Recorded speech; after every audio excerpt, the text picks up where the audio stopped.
மத்திய கிழக்கு பிராந்தியத்தில் நிலவும் போர் பதற்றங்கள் காரணமாக ஏற்பட்டுள்ள எரிசக்தி சவால்களை கருத்தில் கொண்டு பொதுமக்கள் அத்தியாவசியமற்ற பயணங்களை குறைத்துக் கொள்ளுமாறு இலங்கை பெட்ரோலிய கூட்டுத்தாபனத்தின் தலைவர் டி.ஜி. ராஜகர்ண கோரிக்கை விடுத்துள்ளார். இன்று ஊடகங்களிடம் கருத்து வெளியிட்ட அவர், தற்போதைய நிலைமை மிகவும் பாரதூரமானது என எச்சரித்ததோடு, உலகளாவிய சூழல் சீராகும் வரை குடிமக்கள் பொறுப்போடு செயல்பட வேண்டும் என வலியுறுத்தியுள்ளார். இது ஒரு சாதாரணமான சூழல் அல்ல, மிகவும் பாரதூரமான நிலைமை என குறிப்பிட்ட அவர், பயணங்களை கட்டுப்படுத்துமாறும் அத்தியாவசிய தேவைகளுக்கு மாத்திரம் எரிபொருட்களை கொள்வனவு செய்யுமாறும் கேட்டுக் கொண்டுள்ளார்.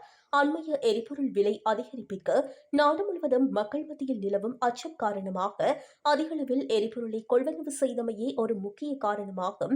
கடந்த சில நாட்களாக மக்கள் பதற்றமடைந்து அதிகளவு எரிபொருளை சேமிக்காமல் இருந்திருந்தால் இந்த மாத இறுதி வரையிலாவது பழைய விலையிலேயே எரிபொருளை வழங்கியிருக்க முடியும் எனவும் அவர் சுட்டிக்காட்டியுள்ளார்.